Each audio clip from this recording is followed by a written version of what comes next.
Great afternoon, my friends. Usually it's a great morning, but today we're at a new time for the live. This is your boy Dragon, and as you can see, I've got a guest here today, and we're really excited about this topic that really rings true to me and my experience and all my evolution, and that is the topic. I don't think anybody's interested in this topic, but that's the one of anxiety. So welcome to the Rise Up with Dragon show. We're happy you're here.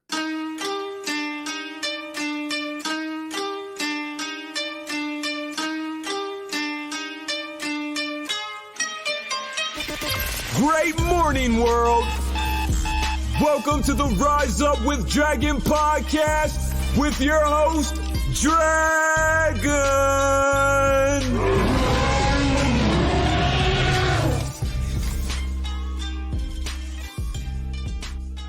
What's up, everybody? I'm super excited about this. Somehow, I started this journey a long time ago. And ironically, we'll get into this, Dr. Kennedy, but what do I call you, Dr. Kennedy or Dr. Russell? Dr. Russ or Russ, anything like that's okay. Fine. Wow. And I can already jumping in and calling you Russ. Yeah, fine. So what's interesting about the Rise Up with Dragon podcast, and we'll talk about it a little bit later, is that it actually was generated from a place where I used this platform as a method by which to battle and handle anxiety. So we'll talk about that another time. Exposure therapy, as my wife would say. So anyway, very excited about this topic. It's played such a big role in the manifestation of the dragon. And I found this gold nugget of a guest here. And I love the way I find people, but I found this guy through the relationship I have with another great friend of mine that I completely met randomly just by happenstance in a casino, and heard him yelling and screaming and dancing. And I said, who the fuck is that guy? And I went over there and I met him. And that started, as we said, this extremely excruciating and exhausting relationship over so many years. But through him, I met Russell. So I love the fact that in some aspect of my mind, I think the universe meant us to meet. But just a little bit about Dr. Russel Kennedy.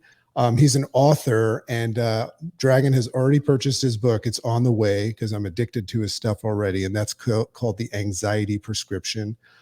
So make sure you check that out. But he's also a neuroscientist. So what's interesting is I'm so fascinated by human behavior, anxiety, and neuroscience. So it's like I was talking to my wife, and I said, I don't play for the other side of the field, but if I did, I might ask this guy on a date. So he's a medical doctor, which is interesting. We'll get into that as well, because he's not your typical medical doctor, but he's corporate speaker, entertainer, stand-up comedian, which makes me realize why you and Nima get along so well. Mm-hmm. And he also naturally practices yoga and meditation. So welcome to the Rise Up with Dragon show, Dr. Russel Kennedy. Thank you. It's really great to be here. I was just talking with Nima this morning, and it's great how people kind of interact and connect and that kind of thing. I love that. Well, I want to dive into this, and I'd like to start with your backstory, because it's like whenever I see somebody doing extraordinary things and helping people, I always ask, why are they doing that? So I want to get into that, but I pulled this verbiage from an article that I read that you are advertising on your site, and I just think it's so cool. It was the first thing that and there's it's a popular word, this alarm, and we'll get into that, but this is what he said in one of his interviews. He says, what if recovering from anxiety, because anxiety is a big thing, what if recovering from anxiety is more about healing the alarm, listen to this, the alarm that lives in the body versus the worrisome thoughts that occupy the mind? What if a major source of anxiety sits ignored? Like, here we are thinking we're working on something, and it's exciting for me to find out that maybe there's something else that I completely missed, that that gives me hope, ignored in the feeling realm of the body, while the mind receives all the medical attention. Oh boy, wouldn't that be exhausting for the person that's just spent so much time, energy, and money, trauma, and money. And money and trauma. Therapy is $150 an hour, so if you're not doing it right. I used to have this joke on stage and stand up. I'd say, if you had a leak in your house and you had a plumber come over and look at that leak every week for an hour, and after 5 years that leak wasn't a whole lot better, would you keep paying that guy? Would you keep hiring him into your house? And I think Yeah. that's a lot of what therapy is. Like therapy, a lot of cognitive therapy is trying to change your thoughts. And I really maintain that the alarm in our system, which is usually from unprocessed or unresolved trauma, typically from childhood, not always, but that's the source of the anxiety. If we're going to dive right in, and I didn't find that as a medical doctor, I found that as someone who took LSD, because in Well, that's 2013. what let's Yeah, go start ahead. there. Let's Yeah, start sure, there. sure. Because right now somebody's listening to this, whether it's the recorded cut version or live, and they're like, what did he just say? So Yeah, let's go back and uncover the kind of the why and the how that we've gotten to this place. So, you know, he just mentioned LSD. He's a medical doctor, and let's talk about the space that was created that made you go on this journey and where it took you to this present time where you actually have made some massive breakthroughs. yeah. Well, I grew up with a dad who had bipolar and schizophrenia, so like what they call a schizoaffective disorder. And I saw him decline as I got older. And my dad was always very joyful and fun and playful when I was younger, 4, 5, 6, 7, 8, 10 years old. And then as I got older into my teens, he got more and more sick with schizophrenia, and eventually he killed himself at 25 when I was 26. So I had this experience with my dad of being this son of someone who loved him, cared for him, looked after him, taught him how to play chess, taught him how to hit a ball, taught him how to do all these things. And then I slowly lost him over the course of time. So, and then I did a lot of studying on bipolar, even when I was a teenager. And I found that there was a huge heritable component to it. Like you can inherit schizophrenia. And I saw how badly he suffered with schizophrenia and bipolar. And it's like, oh, geez, if I get this, I'm going to just, waste away. This is going to be the worst thing in the world. And that's basically what started my anxiety disorder. And I became a doctor ostensibly to help people, but mostly if I look at my unconscious motivation, I think there was always a sense that I really wanted to help my dad, but I couldn't.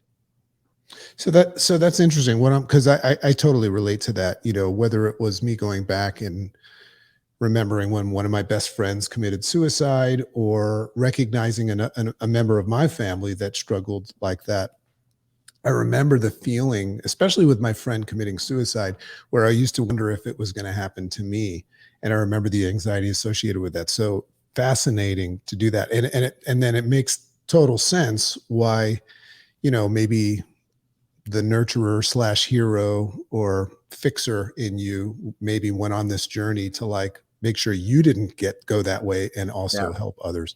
So what happened next? Like, as you started to do your research, I mean, what brought you to medicine and all of that? Yeah, well, I think I went into medicine for a couple of reasons. One is as a child, as a boy, I never really felt like I was, you know, really making a difference in the world. I felt weak. I felt ineffectual. I've always been very sensitive. So I think there was this element of me, if I become a doctor, I'll be important. I'll be important. People will listen to me, because I think in my family of origin, a lot of the energy went into my dad. My mother would pay a lot of attention to my dad because my dad, kind of demanded it as he got sicker and sicker and sicker. So I think there was part of me that really just wanted to be important. And I think it still plays out. It plays out on my Instagram now. I'm aware of it. I'm aware of my, attention seeking horror part of me. But I also know it's trying to fill a void in me that I can't fill from the outside of me. I have to fill it from the inside. But it's nice to be able to feel like I'm making some progress. I mean, the reason why I do a lot of this anxiety work is I don't want people to have to suffer with anxiety the way that I did. And I also, have real compassion for people that suffer emotionally, because I saw what my dad went through. So I really feel like this is my niche. I left medicine actually about 8 or 9 years ago, because I just had this crisis of conscience about treating people with medications that, maybe 1 in 4, 1 in 5 would get a real benefit from, but most people didn't. So I just really had this consciousness, this lack of consciousness where I felt like I wasn't really doing what I was supposed to do. So I had my own crash You know, I ruptured my left Achilles tendon. I needed surgery. I left medicine to be 2013. Went through this period of crippling anxiety, like suicidal anxiety. And then I did LSD, ayahuasca, MDMA, all this kind of stuff, not to get high so much, but just to, even from a neuroscience point of view, like what's happening in my mind and my body when I take these things?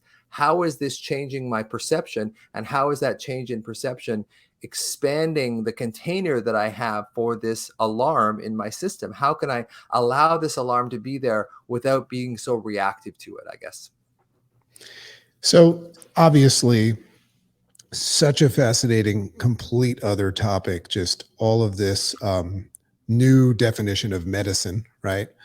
You know, whether it's ayahuasca or psilocybin or LSD, it's like I've never seen it be looked at as cool as it is now. It's like, you know, it's actually like a fad, you know, like if you haven't gone on an ayahuasca trip, you're kind of a loser in this new society. But here's what I'm curious about. Sure. Because Dragon has done his fair share of things like that. I was not seeking my spirit animal at the time that I was doing it, but I'm familiar with what happens when you do these things.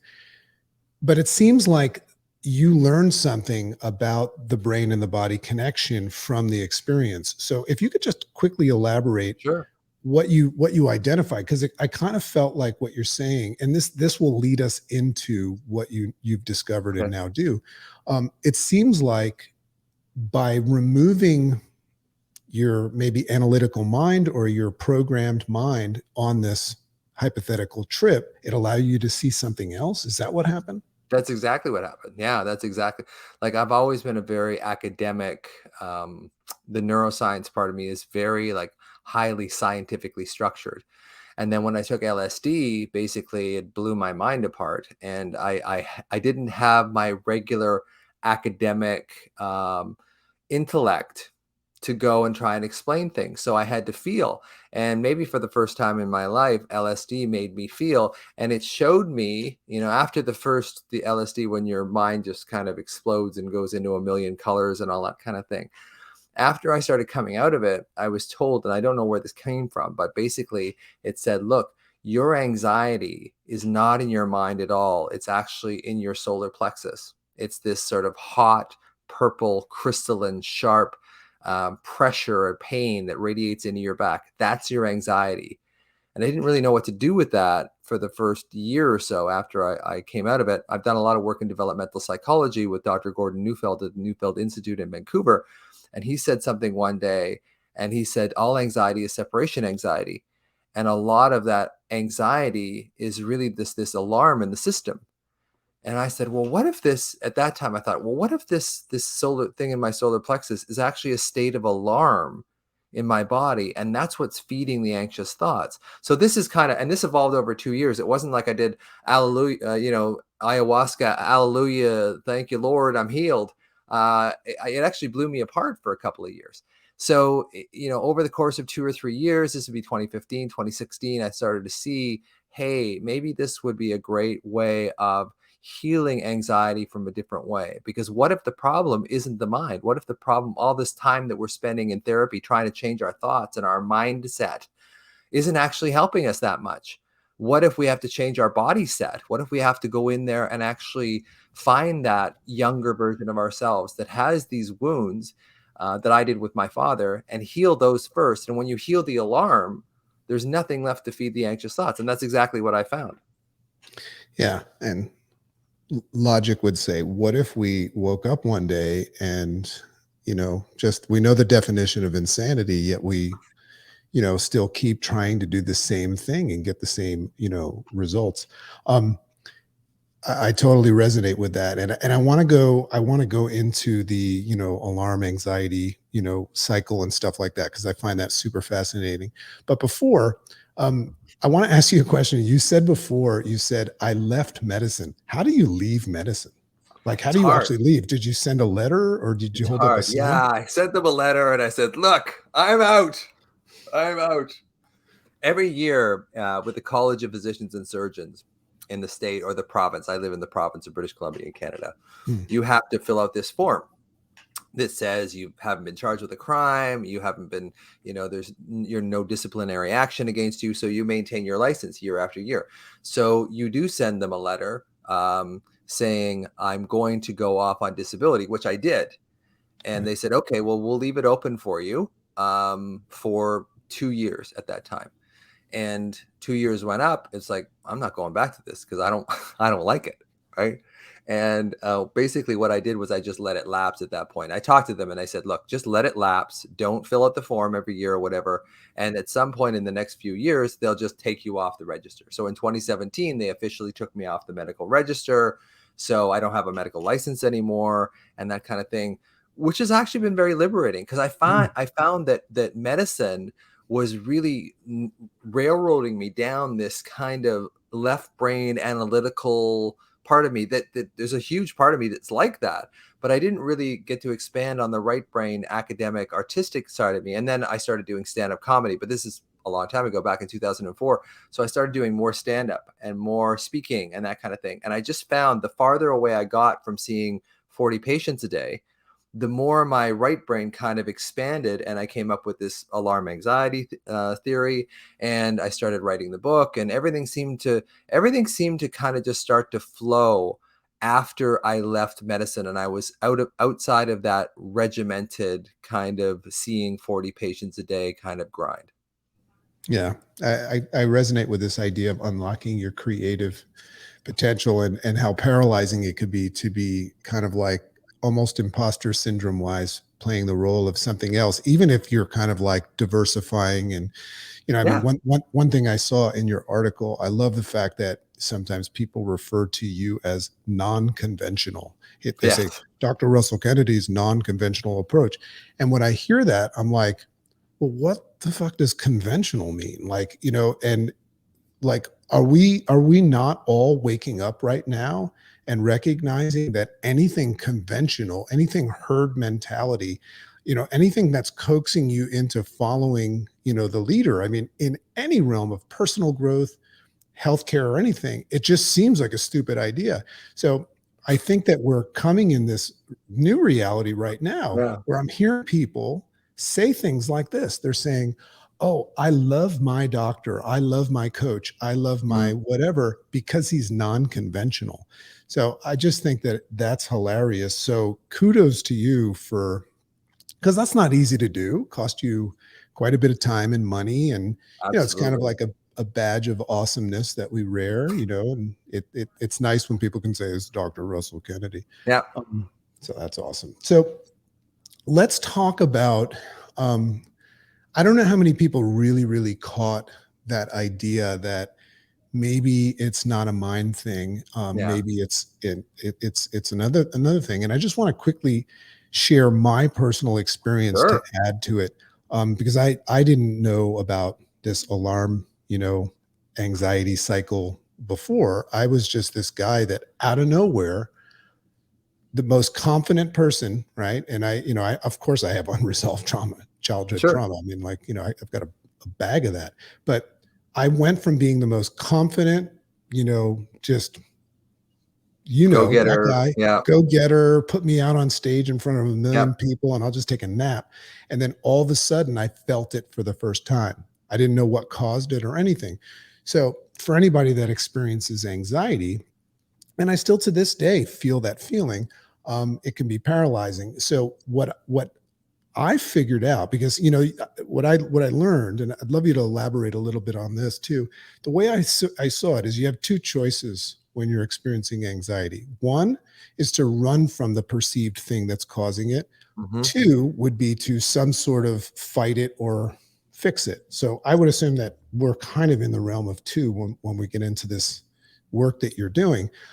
So I chose to fight it, which allowed me to be productive, but at the same time, it sucked. It's like, Yeah, I remember as soon as I would find out that I had some sort of big responsibility to speak on a big stage or something, I would just ensue this 3-month cycle of just building this complete fantasy in my head that I was going to die up until the second I did it. And then after, I would feel better and I would say, oh, look, through experience, that everything's going to be all right. But I would still be in the cycle all the sure. time.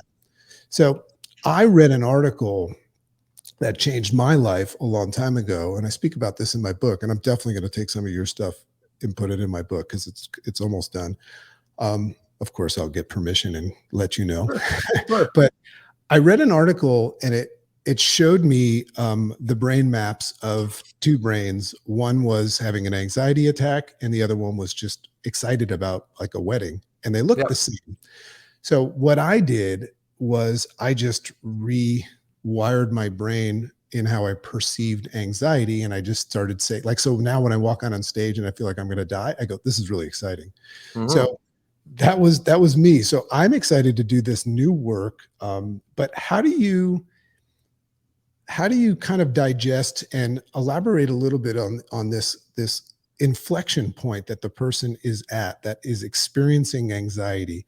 They're either running from it, right, fight or flight, or Mhm. dealing with it.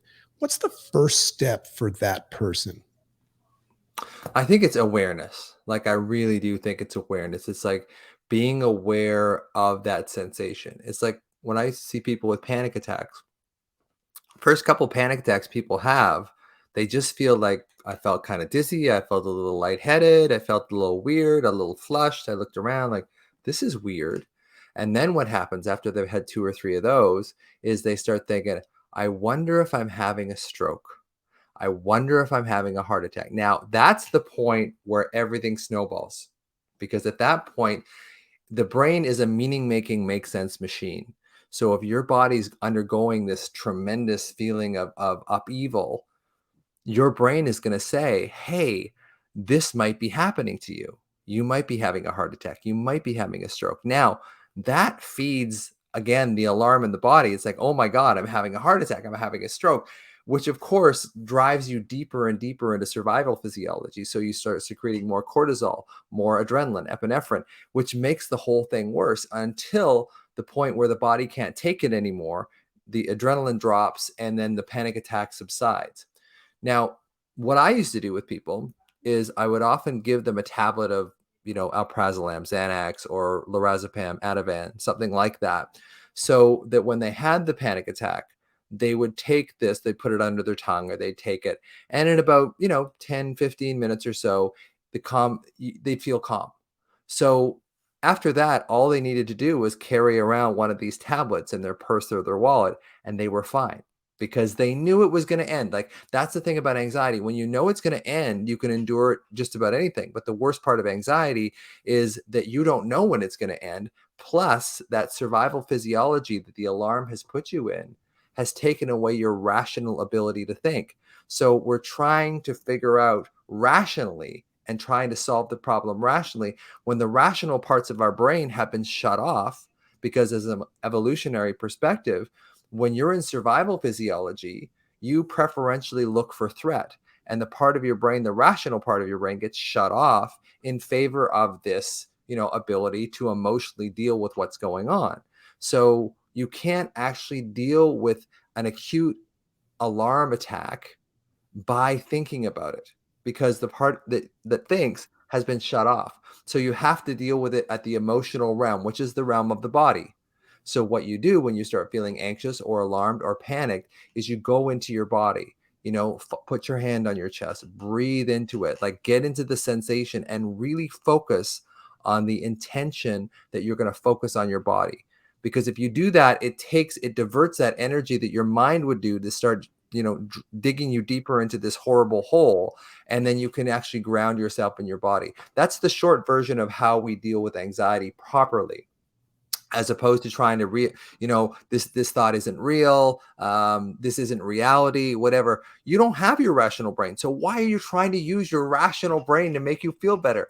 You've lost blood flow to the part of your brain that would actually allow the rational ability to fix the problem in the first place. So get out of your head, get into your body, ground yourself in your body, because that's where your wisdom is. That's where you're grounding. There's no real grounding in your mind. The grounding is all in your body. Once you ground yourself in your body and you get some reassurance somewhat of once you're on stage and once you're in the flow of things, your body just relaxes. And then you get your prefrontal cortex back, and then you can speak, and then you can, same with me in stand-up. It was exactly the same thing. Every time I would go on stage, I'd be like, this could go horribly, this could go terribly. And then 5 minutes into the set, it's going well. And you're like, your body's relaxed. You're okay. And I think we have this compulsion to worship the mind in our society. And the mind is wonderful in a lot of respects, but the mind is not going to save you with anxiety. In fact, your mind, and in fact, the smarter you are, the more you're probably going to suffer from anxiety because your imagination is greater. You start thinking about all these different things. And when you do think of something that might reassure you, your mind thinks of 100 things that won't, that make it worse. So it's like you've got to get out of your mind. And all these things like, and I love Byron Katie's work and that kind of thing about, is this true? Do I know this is true? This kind of thing. But what you have to do first is have the awareness. What does my body feel like when I get into alarm? Now, I'm going to take a right turn into my body as opposed to a left turn up into my head. And I'm going to get into my body. I'm going to ground my body. And after you do this a number of times, you start training your unconscious mind that, hey, when I get anxious, I don't go in my head. I actually go into my body. And that's when you start to heal from anxiety. But it takes a little while. I love that. It takes a little while, It does. You mean I can't fix this in We're one actually day? retraining your unconscious, right? Consciously, we know that the worries aren't real and that they're fabrications of our mind and stuff, but we believe that. And then that keeps us in our mind. And the other reason we stay in our mind is because we have this alarm in our body. So we don't want to go back down into that visit. We don't want to visit that child who is abused, neglected, abandoned, bullied, whatever. We don't want to go back there. So what we do is we go into our head. And the mesolimbic dopamine system keeps us in our head because it's like, oh, okay, if I think these things, I can keep my mind busy so that I don't have to go back down into feeling town where that child is. But unless you go back and rescue that child, you're always going to live in that alarm and you're always going to be bailing water. There's one little thing. I know I'm talking a lot, but I want to say one more thing. It's like being in a rowboat and there's a hole in the rowboat. Now, the water starts coming up, starts getting very uncomfortable because the water's coming up in the boat. Now, you can bail water out of that boat and it'll make you feel better as the water goes down. And that's kind of like cognitive therapies. But if you're going to heal, you got to go under, you got to go deep, you got to find that child in you, and you got to fix the hole in the hull of the boat. That's what fixes the problem. Otherwise, we're just bailing water. When you're going to psychotherapy once a week and that sort of stuff, in my opinion, you're just bailing water, and you're going to be doing that for the rest of your life. So here's a couple of things I just pulled from that. First of all, the brain is probably the least grounded thing that we have. Yeah. I was thinking about the idea of being in the pattern of taking a pill that would calm me down from anxiety and all of a sudden realizing I didn't have the pill and just assuming I'm going to die. So Sure. I actually got anxiety about thinking about that.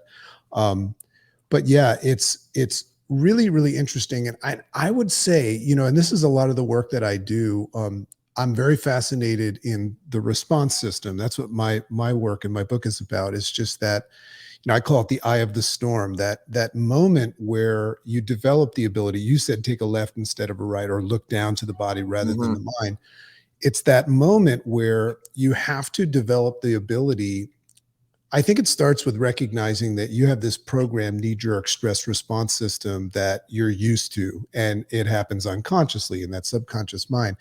So it's that moment of being able to, it's like one thing to teach somebody cognitive distancing and back up from something and say, which is what I'm a big fan of, but it's that ability to recognize this is the time to look to the body. Because I think a lot of people would say, and I'd love you to maybe give a little advice on this. A lot of people would say, Dr. Russell, I get it, but when I get an anxiety attack, I'm not thinking rationally and I can't capture that moment and do something else. What's a technique or something that you would say to that person so that they can take action there? Yeah, it's kind of like when women take self-defense courses. So if a woman takes a self-defense course, if they're attacked, they're 99 times more likely to be able to respond to that and do it in the heat of the moment. So it's really about practice. It's really about how does your body feel when your body feels good? Like how can you get into the centered nature of your body when you feel good?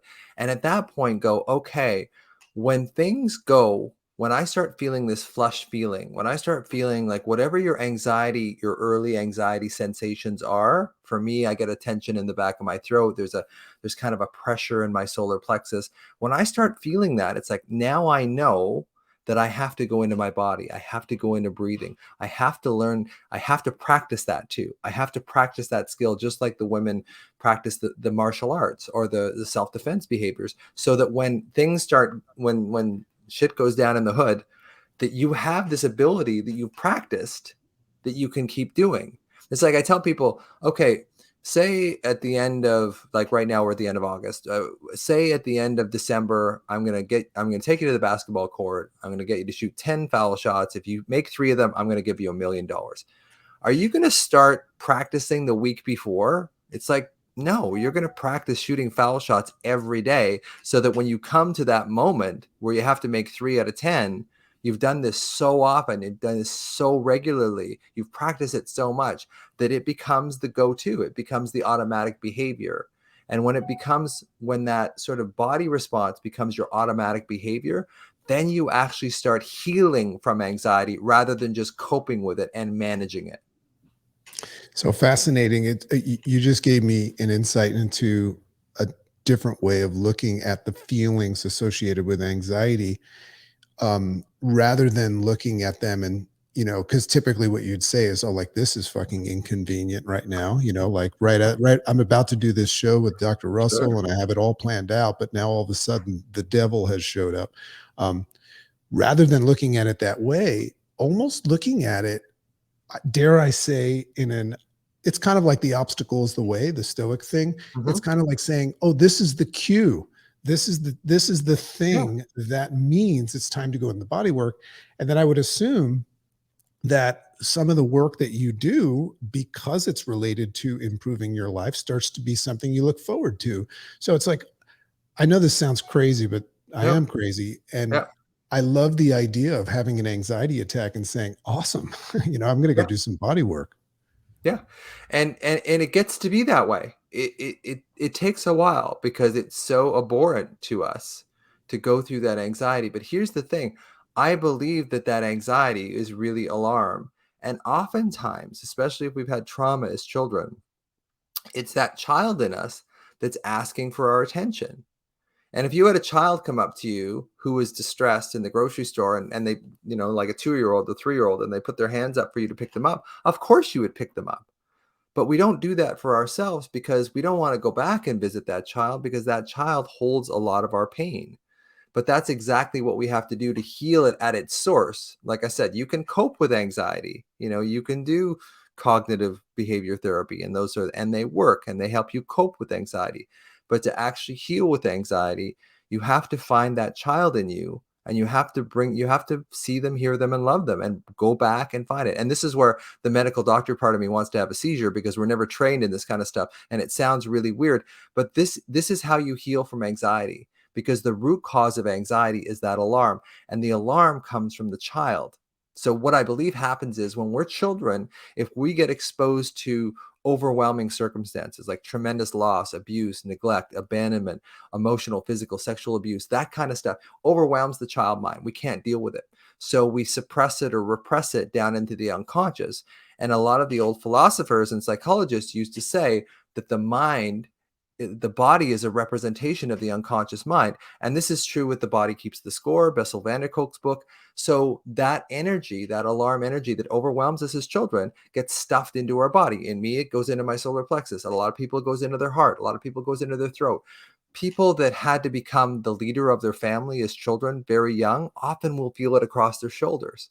So when I say, where do you feel your alarm? If I'm dealing with a patient or a client or whatever you want to call them these days, I'll say, what do you feel? And they say, oh, I get it right across my shoulders. It's like, the first thing I'll ask them is like, did you have to become the man of the house or the woman of the house too soon? And always they'll say yes, Yeah, so that's that me. That's alarm me, by the way. sometimes tells me, yeah, that alarm tells me. Or I'll see a woman who had a narcissistic mom, and they'll say, I feel my alarm in my throat. It's like, what couldn't you say? What couldn't you say to your Mm. mother? That's why their alarm is stuck in their throat. So the next thing I get them to do on top of that is like, okay, we found the alarm in your body. Put your hand over it, connect with it.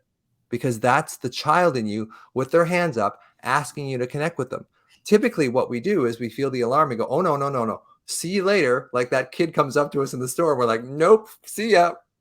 So what do you think that kid's going to do? That kid's going to freak out, or it's going to go into freeze, which is basically what we do. And we go into freeze or dissociation because we can't stand the pain of not connecting with that younger version of ourselves. So we zombie scroll Instagram, or go to porn, or go to shopping, or anything that distracts us from this pain. So to heal, the ultimate healing is to go back, as painful as it is, visit that child, realize that that child contains the best parts of you, even though you've been judging, abandoning, blaming, and shaming that child for your whole life. That child contains the best part of you. That sensitive child is what is asking for your help. That's what the alarm is, and that's where anxiety starts. So I'm going to drop the mic at that point. Amazing, man. So what I'd love to do, because one of the things that I picked up from reading, and you've just elaborated on a lot of the elements of it, but could you just explain, and because this helped me rationalize, like the first time I heard, maybe it's not in your mind, maybe it's in your body, the way I received that, because I'm open, is I said, okay, tell me more. And then as I dove deeper, when I got to the part where you were talking about the cycle, that's where it hit home to me, because whether I thought it was a mind thing over a body or a body over a mind, it was when I started to realize that it was traveling to the mind and the body and things like that. That's when I all of a sudden took value in saying there is a body component outside of just this fact that, yeah, I feel a little tightness in my chest. By the way, when you were going over all those throat, shoulder, Yeah. chest, I'm like, yep. So like, I get them all, man, Sure. So, that would be another session, but just go over the alarm anxiety cycle, because I thought that was Sure. fantastic. Yeah. So I think, this is what I'm saying is, when you're a child, or, at any age, like PTSD as an adult, this alarm gets put into your body somewhere because it's too much for your mind to handle. So your mind stuffs it into the unconscious. The unconscious is a representation of the body. The body is a representation of the unconscious mind. The body keeps the score. It gets offloaded into your body.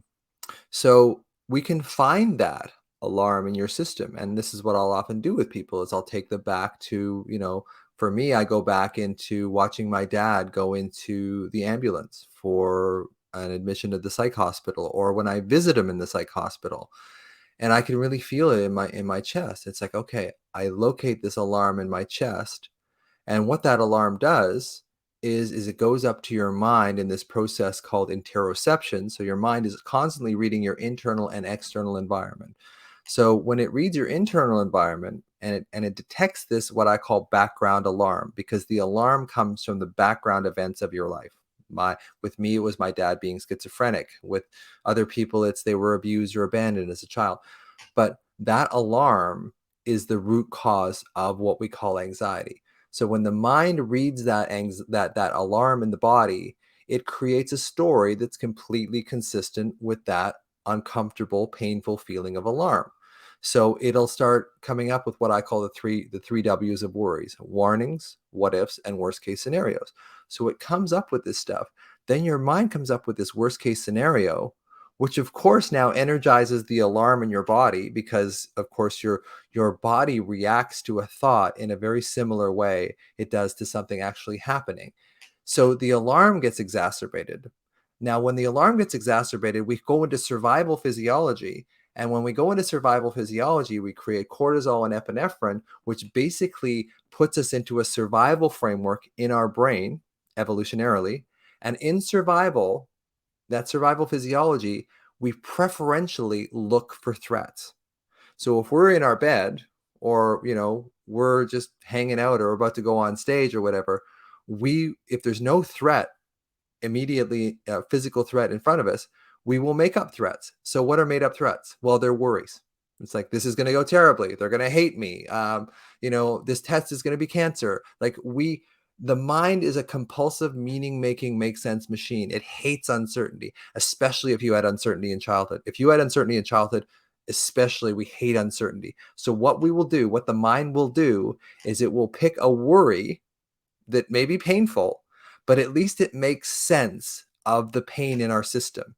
And because it makes sense of the pain in our system, we keep doing it. So the alarm gets worse. We go into survival physiology. And on top of that, we're unable, now that we're in survival brain, we're unable to actually see that these worries are just false. And I asked people, I said, the worries that you have, like when you're feeling good and you think that same worry, do you give it any credibility? It's like, no, it's like ridiculous. But when you're alarmed, it seems like the worst thing in the world because the alarm has removed your rational prefrontal cortex that would tell you, this is ridiculous. This is not going to happen. But that part of your brain isn't there anymore. So all you're dealing with is the emotional child in you, and you get transported back to where you were as a child. I believe that. So if you had trauma at 7 years old, you become a 7-year-old, and I've had fights with with Cynthia, and we're like, I'm an 8-year-old, she's a 7-year-old, and we're fighting with each other, and we're expecting that we're going to somehow resolve this.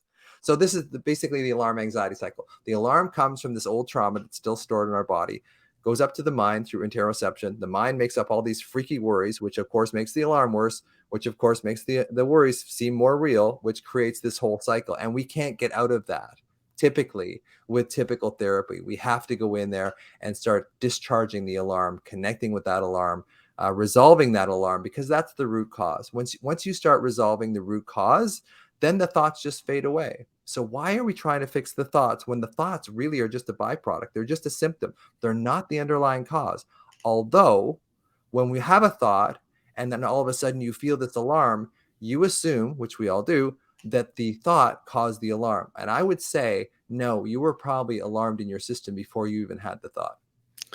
To me, this makes total sense because I mean, I refer to the entire body as my virtual reality suit that's been programmed to sense and I like perceive that. and receive. So, this is the work that I do. But what you've done is you've just reminded me that when I'm feeling that thing called anxiety, I'm perceiving it up here and I'm addressing it here with my completely screwed up programmed mind, right? Which is a real good idea. But where is it coming from? And I love that idea. So, what I would pose to everybody as we come to the end is, just take a hypothetical look at this and just say, how would your life improve? Like, what would life be like?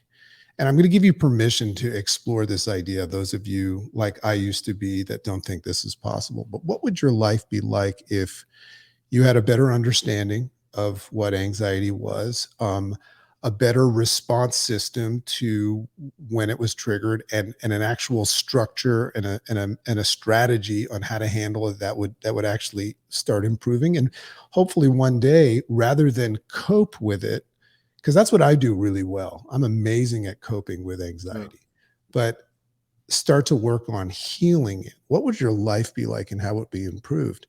So, Russ, one thing, just one last thing. I like to ask this question on the Rise Up with Dragon show, and that is, what is Russell Kennedy afraid of?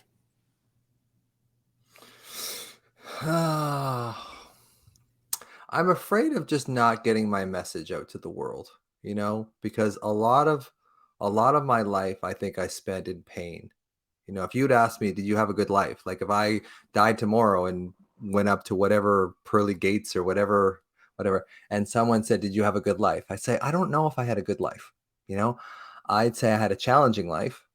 And I think out of that challenge, especially with my dad, I think I made the best of it. And I think actually once I was able to heal myself and helped other people heal and a lot of other people heal, it really left a legacy.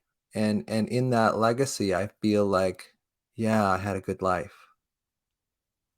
So that's kind of the way I would go at it. Like, what scares me is just having all this knowledge. Like I lived at a temple in India. I became a stand up comic. I have a degree in neuroscience. I have a doctorate in medicine. I've done all sorts of MDMA, LSD, ayahuasca. There is so many aspects of anxiety that I have learned to understand, and I just want to get it out there because I think the way that we're dealing with anxiety right now, I think is just a band-aid. I think CBT is helpful. It helps you cope, but it doesn't help you heal. And I think, well, I kind of go against the mainstream here because CBT is the gold standard in treating anxiety, and it does help you cope. But who wants to cope when you can heal? And that's really, that's what scares me, is that we're going down this road of treating the mind like the mind has all the answers. And it doesn't. Like, your mind lies to you constantly, constantly, whereas your body never can. So, that's what scares me, is just leaving too soon. Like, I'm really feeling now like I'm really getting some traction with this theory, and mainstream people are starting to pay attention to me. And I get messages every day saying, this is the first time someone has actually explained to me in a way that I can understand what is actually going on. So I understand I'm not a freak, and understand that I'm not a failure because CBT didn't help me. So Mm. that's what hurts me, is when I see people really suffering. I know there's something I can do about it, and I just can't seem to reach them. So shows like this, Dragon, are amazing. Like, they're Yeah. fantastic, because I get a chance to just sort of expand this. That's why I love doing this, because I really do feel that I have been given this task. All this pain that I went through is pain for a purpose. It's pain that allowed me to kind of sublimate it into something that really helps people en masse. And if I can do that, that's really what I want. And I'm afraid of not doing that. Yeah, Wade Dyer used to talk about the idea of dying with your song still in you, Yeah. So that's yeah, that's awesome. Well, I can tell you something. I'm not in control of anyone else. I mean, I try my best to be in control of the controllables in my life. And I can tell you that you have delivered your message and attracted my attention. So you've done a good job with me, and I've got a big fucking mouth. So I'll tell everybody about it. So I'm going to join forces with you and let you That's know. And awesome. I see that my wife, Mika, is listening, and she's in mental health. And I just can't wait to have our next like quarrel or argument and do it from the standpoint of ages. Like, I love that idea of Well, just being I like have a picture of Cynthia the at like 8 8-year-old years versus the old, and I 7-year-old. look at that when we're fighting. It's like, this is who I'm fighting with. Yeah, You that's really even want to better. fight I'll with hold this the 8-year-old picture up. girl?